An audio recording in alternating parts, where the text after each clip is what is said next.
ہدایت کیا ہے؟ ہیا ارات الطریق، ایک تو ہے راستہ دکھلانا، جس کو راہ نمائی کہتے ہیں، نمودن سے دکھانا۔ کسی نے پوچھا کہ میں نے فلاں جگہ پہ جانا ہے، تو ہم نے کہا یہاں سے سیدھے باہر نکل جانا، دائیں بائیں آگے بائی پاس آئے گا تو آپ یوں ادھر ہو جانا۔ یہ ہے ارات الطریق، راستہ دکھلا دینا، راستہ بتلا دینا۔ اس میں بھٹکنے کے امکان موجود ہے، تھوڑی سی غلطی لگ گئی تو آپ اور سمت بھی نکل سکتے ہیں۔ پھر اگر راستے کے اندر جگہ جگہ دشمن بھی کھڑا ہو تو پھر تو امکان اور زیادہ بڑھ جاتے ہیں۔ تو یہ ارات الطریق کا مفہوم ہے۔ اور ہدایت کا دوسرا مفہوم ایصال الی المطلوب، منزل تک دستے کرم سے پکڑ کے پہنچا دینا۔ تو یہاں دوسرا معنی ہے، اس لیے علماء نے اس کا معنی کیا مجھے سیدھی راہ پہ چلا۔ مطلب کیا کہ سیدھی راہ تو میں دیکھ چکا ہوں، لیکن قدم قدم پہ شیطان اور نفس موجود ہیں جو میری راہ بھٹکا دیں گے۔ مالک تو دستے کرم بڑھا اور مجھے منزل پہ پہنچا دے۔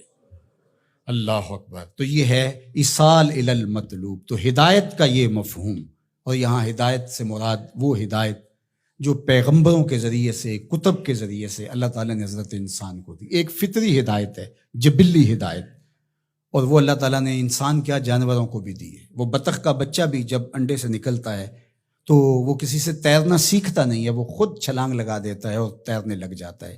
یہ جبلی اور فطری ہدایت اللہ نے اس کو القاء رکھی ہے۔ بچہ پیدا ہوتا ہے تو اس کی زبان ہوتی ہے، بولنا نہیں جانتا، وہ آ کے سیکھتا ہے۔ ہاتھ ہوتے ہیں، پکڑنا نہیں جانتا، آ کے سیکھتا ہے۔ قدم ہوتے ہیں، چل نہیں پاتا۔ سنتا ہے، سمجھ نہیں پاتا۔ دیکھتا ہے، پہچان نہیں پاتا۔ یہ ساری چیزیں تدریج سے سیکھتا ہے۔ لیکن بچے نے ماں کی چھاتی سے دودھ کیسے لینا ہے تو یہ اس کو جبلتاً بتایا جاتا ہے، چونکہ اس کی پہلی ضرورت ہے، باقی چیزیں وہ آ کے سیکھتا ہے۔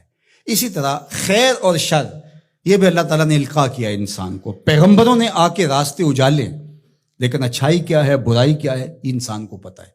کسی کو تھپڑ مارنا بری بات ہے، یہ کہیں سے اس نے نہ بھی پڑھا ہو، کسی نے استاد نے نہ بھی بتایا ہو، یہ اس کا ضمیر بتاتا ہے کہ یہ غلط ہے۔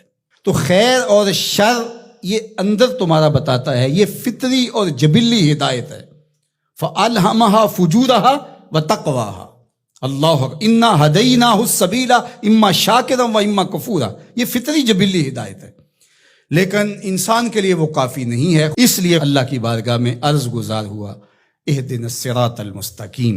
اللہ مجھے جبلی ہدایت تو عطا کر دی، اور تو نے مجھے ایمان کا نور بھی دیا، تبھی تو نماز کے لیے یہاں آ کے کھڑا ہوں نا۔ وضو کیا ہے، مسجد میں آیا ہے، لباس پہنا ہے، ہاتھ باندھے ہیں، قبلہ رخ کیا ہے، اور پھر بھی ہدایت مانگ رہا ہے، تو پھر اس کا مطلب یہ ہے کہ یہ استقامت ہدایت پہ مانگ رہا ہے، اور ایصال الی المطلوب والی ہدایت طلب کر رہا ہے کہ جگہ جگہ شیطان موجود ہے، مجھے بھٹکا دے گا، میرے مالک مجھے منزل مقصود تک پہنچا دے۔ صراط مستقیم، سیدھی راہ۔ اس کا ایک معنی لکھا کہ الاسلام ہے، کہ صراط مستقیم اسلام ہے، مجھے اسلام کا راستہ عطا کر دے۔ دوسرا معنی اس کا بیان فرمایا کہ انہو کتاب اللہ تعالی، اس سے مراد کتاب الہی ہے، قرآن مجید ہے، چونکہ قرآن سے سیدھا کوئی راستہ ہو نہیں سکتا۔ ان ھذا القرآن یہدی للتی ہی اقوم، یہ وہ راستہ دکھاتا ہے جو بالکل سیدھا ہے۔ قرب قیامت کے فتنوں کا ذکر جب ہوا تو حضرت علی نے حضور سے پوچھا کہ حضور پہ بچنے کی صورت کیا ہے، تو برجستہ کہا اللہ کی کتاب قرآن مجید۔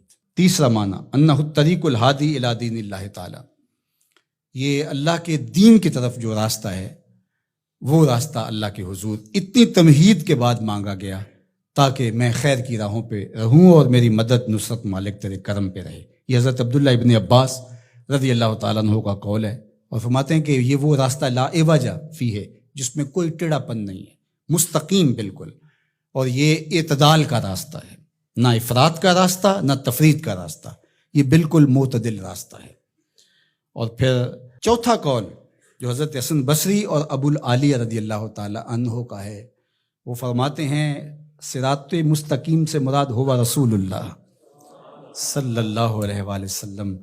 کہا کہ نمازی نماز میں کھڑے ہو کے ہاتھ باندھ کر کے کہتا ہے مالک مجھے محبوب کی دہلیز نصیب کر دے، مجھے محبوب کی چوکھٹ نصیب کر دے، کیونکہ اگر یہ در نصیب ہو گیا تو خدا کا گھر نصیب ہو گیا۔